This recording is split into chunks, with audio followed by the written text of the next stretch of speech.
Muchas gracias por este espacio, tiempo y el compartir. Ideas, sueños, saberes y esperanzas. Lo primero, contarnos quién eres y bueno, los orígenes de lo que nos traen hasta aquí. Mi nombre es Aureliano Carbonell.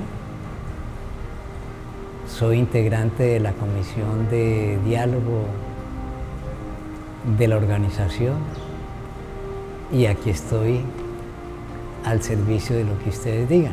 Nos gustaría un poco saber qué es lo que llevó a una organización como el ENN justamente a nacer. ¿Cuáles son los orígenes de todo esto, del conflicto? Bueno, le cuento que el 7 de enero del año que viene, o sea, del 2020, cumplimos 55 años de la acción guerrillera, de la primera acción guerrillera que nos da vida en el país, que fue la toma de Simacota. Es la manera como la organización hace presencia ya como una fuerza guerrillera de izquierda para pronunciarse ante el país. En ese momento se entrega lo que se llamó el Manifiesto de Simacota, donde expresamos lo básico de que queremos hacia Colombia y por qué estamos en la lucha. Eso en ese momento tuvo un gran impacto y una gran resonancia en el país.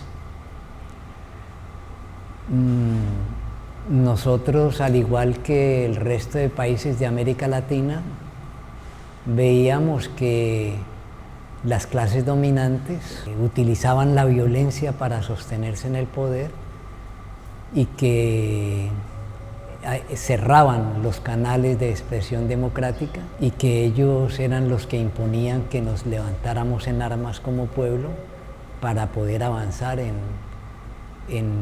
el futuro del país y en las aspiraciones de igualdad, de soberanía que desde hace tiempo atrás tiene el pueblo colombiano.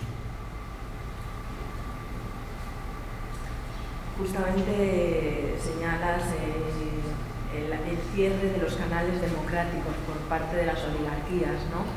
¿Tiene mucho que ver, o todo que ver, o algo que ver la tierra? Sí, claro. En Colombia hay una distribución muy desigual del acceso a la tierra. Hay una gran concentración, en muy pocas manos está la mayor parte de la tierra buena y a su vez parte de la tierra cultivable está dedicada a la ganadería extensiva. Y hay una gran masa de campesinos sin la tierra o con unos pedacitos muy pequeños, lo que llaman minifundio, y eso genera una aspiración de una parte del país que lleva ya muchos años y que no se ha podido cumplir. Precisamente es uno de los puntos de los acuerdos de La Habana, pero usted se da cuenta de que ese acuerdo ha sido totalmente incumplido y de eso no se han vuelto a acordar, del punto de lo agrario que hay en lo de La Habana.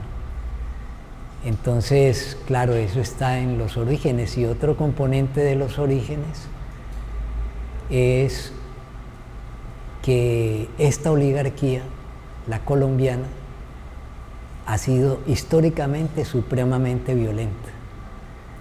Una expresión muy clara de ello es todos los años que llevamos de paramilitarismo, de terrorismo de Estado.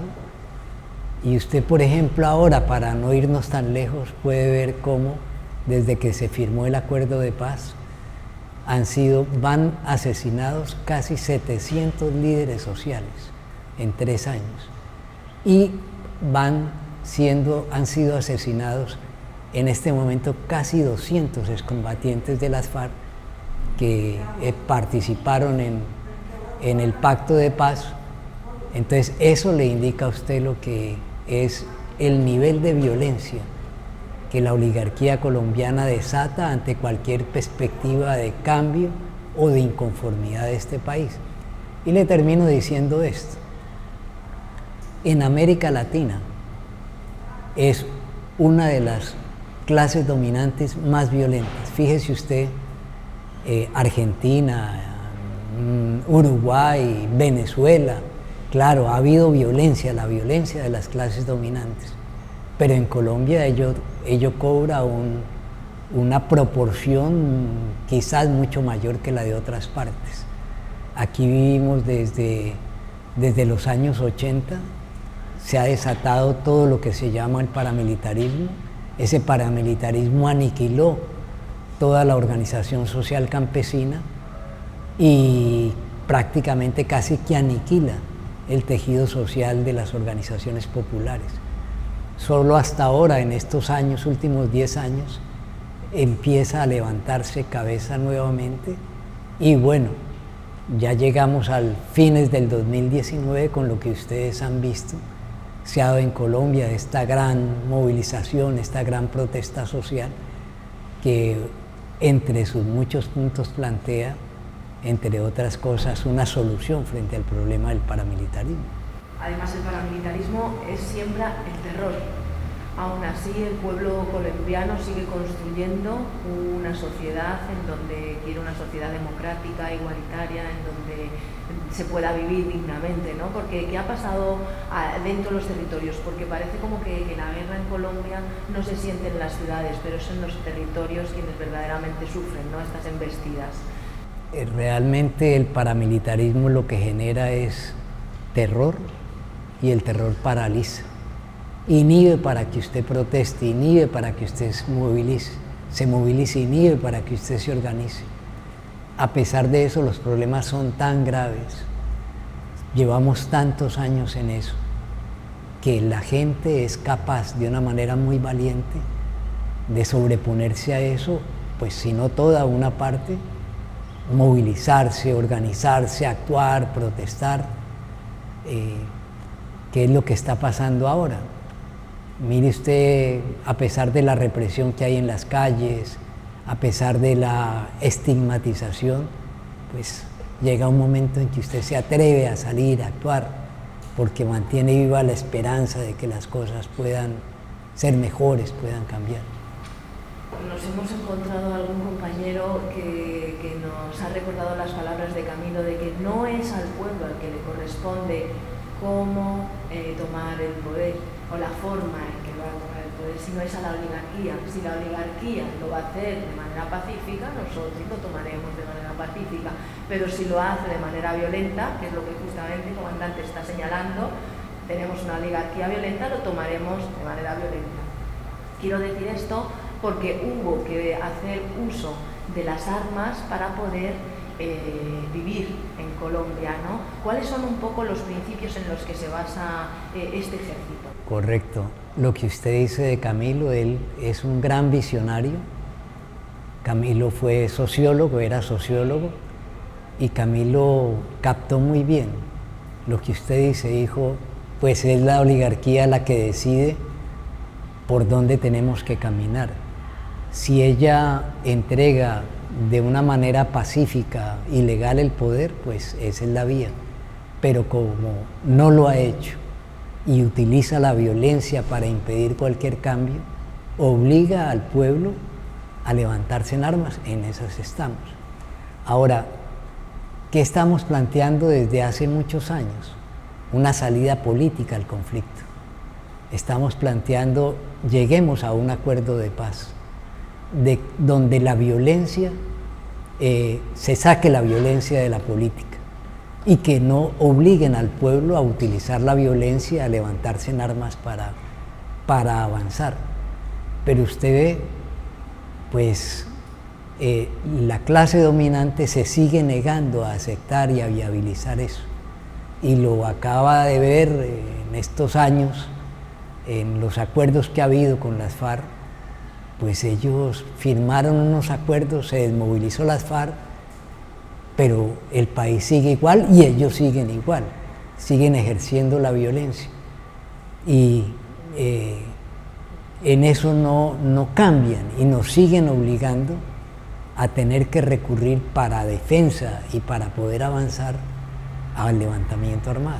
Lógicamente tiene un era el hecho de hacer de Colombia una Colombia rentable para unos poquitos, ¿no? O sea, sacar, porque al fin y al cabo lo que ellos quieren es desangrar a las clases más humildes, ¿no? A los humildes. Y justamente estos humildes tienen el derecho de la rebelión, ¿no? Cuando sean oprimidos tendrán el derecho a rebelarse. El hecho de mantener una guerra tantos años, ¿qué ha significado eso para el pueblo, para este derecho a la rebelión?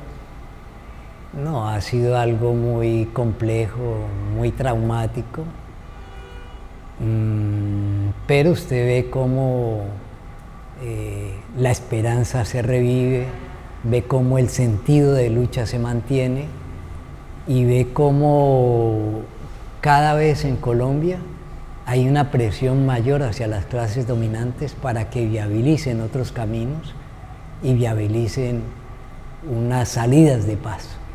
En las movilizaciones que ha habido en estas semanas, uno de los gritos que hay en la calle es avanzar hacia la paz. Y han identificado que el actual gobierno es un obstáculo para ello.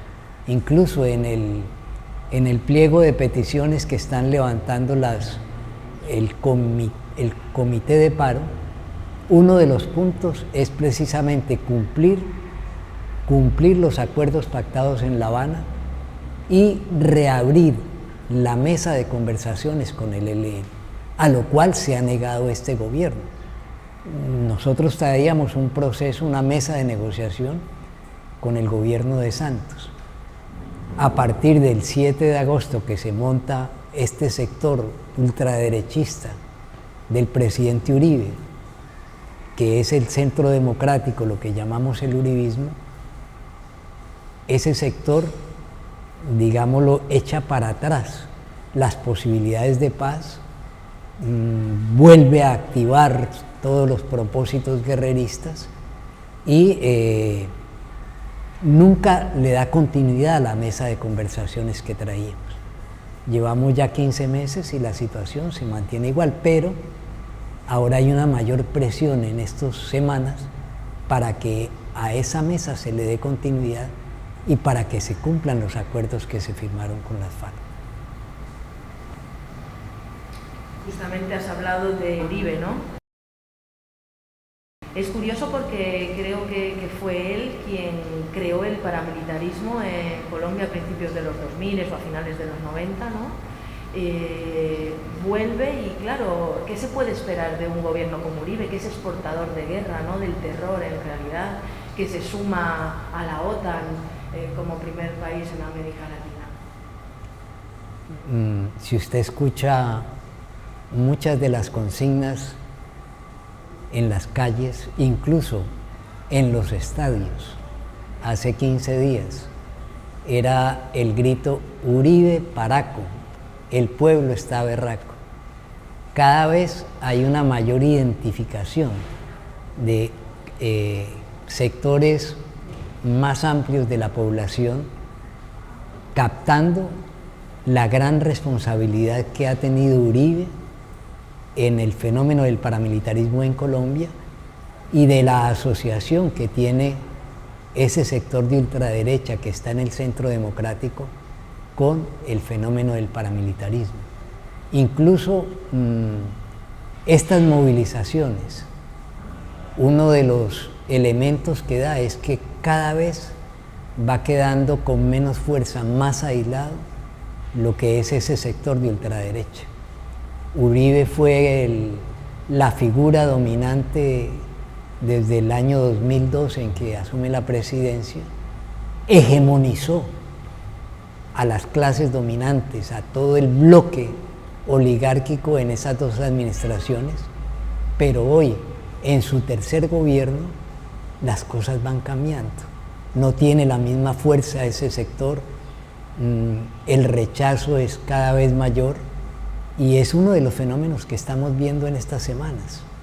En alguna medida, ese distanciamiento de sectores de la población cada vez más amplios, de lo que expresa ese sector oligárquico pues también va generando problemas de gobernabilidad en el país y está generando una situación inédita en Colombia y que posiblemente tiene continuidad en el 2020, en el próximo año.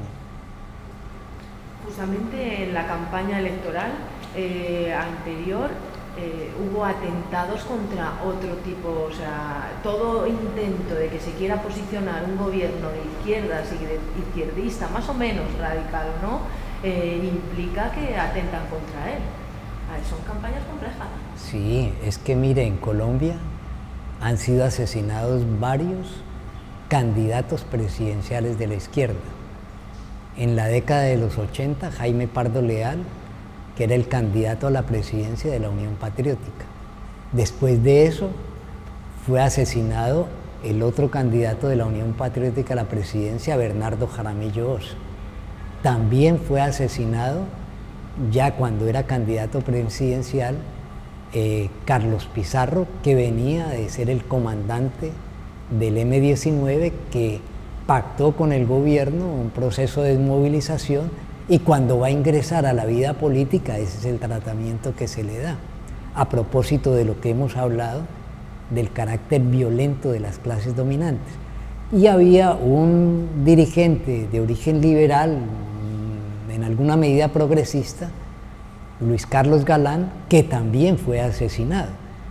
Incluso en esos años, no solamente son asesinados esos dirigentes, esos candidatos a la presidencia, sino que se da del pacto de paz que hubo, del acuerdo de paz que hubo en 1984 entre las FARC y Belisario Betancur, surge la experiencia de la Unión Patriótica. Listo, vamos a irnos por la vía legal, por la vía política, vamos a hacer un primer ensayo de sacar un movimiento que participe en las elecciones, que se llamó la Unión Patriótica. Bueno, la historia es tremenda. La Unión Patriótica prácticamente fue exterminada, le mataron todos los parlamentarios, muchos concejales, muchos alcaldes. Hay alrededor de unos 5.000 y pico de integrantes de la Unión Patriótica que fueron asesinados en esos años. Entonces, eso le muestra a usted lo que ha sido el comportamiento de la clase dominante y cómo no deja otras opciones. Incluso el caso de Pizarro. El M-19 se desmoviliza supuestamente con unas garantías para actuar en la vida política y es asesinado su dirigente principal, que es en ese momento candidato a la presidencia. Esa es Colombia. Y mientras tanto los medios de comunicación siembran la mentira e invisibilizan las verdades. Sí, no, igual que en otros países, el papel de los grandes medios de comunicación es fatal. Es un instrumento de las clases dominantes para difundir una versión de las cosas, para generar un pensamiento. Y aquí, pues, igual que en el resto, su papel es ocultar, su papel es estar al servicio de toda la ideología dominante, que es la ideología de las clases dominantes. Bueno, por pasar justamente al otro lado, desde donde construimos, hay una fuerte rama en el pensamiento del Ejército de Liberación Nacional, ¿no?, de un cristianismo revolucionario. Sus raíces quizás están hundidas en la teología de la liberación. Sí, ahí el ELN tiene la característica de tener una figura, miembro del ELN, como la de Camilo Torres, que era un sacerdote. Camilo planteó que el cristianismo revolucionario y el marxismo podían andar juntos como hermanos en función de un proyecto libertario. Y después es decir, Camilo tiene un gran impacto no solamente en Colombia, sino en América Latina, en cuanto al cristianismo revolucionario, en cuanto a la teología de la liberación. Pero después de eso se vinculan otros sacerdotes a la guerrilla, entre ellos Manuel Pérez, que fue el responsable político, el primer mando de la organización durante muchos años, hasta el año 98, año en que muere.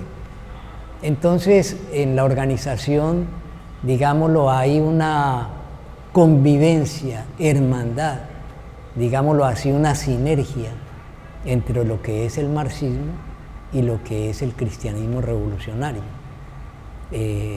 Y ya en este momento, afortunadamente, digámoslo, ahí es hermandad y no hay, digámoslo, no hay una pelea interna en relación a estas corrientes. Nuestras preocupaciones son otras en este momento, cómo avanzar, y realmente coincidimos en lo que queremos para Colombia, en lo que queremos para el mundo, en las ansias de libertad, de dignidad, de justicia social. Entonces esa es una de las características, podemos decir, que tiene el Ejército de Liberación Nacional. Grandes dosis de amor revolucionario. Sí, ellos hablan, sobre todo Manuel Pérez, Camilo, hablan de el amor eficaz. Entonces el sentido de un cristiano de verdad es ese amor por el pueblo, y ese amor por el pueblo lo lleva a todo este tipo de compromiso con la lucha revolucionaria y con las transformaciones.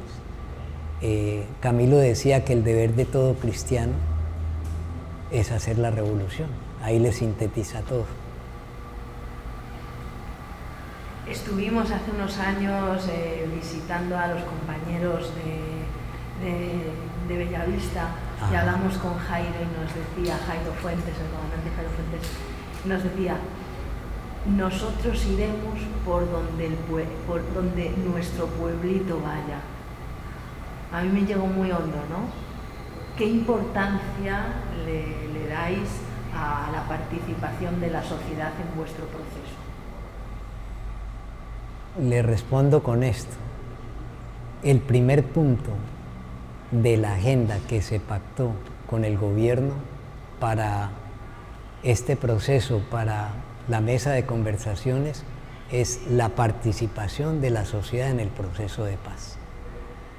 Nosotros, al sentarnos en una mesa, no concebimos que es un acuerdo entre el ELN y el gobierno.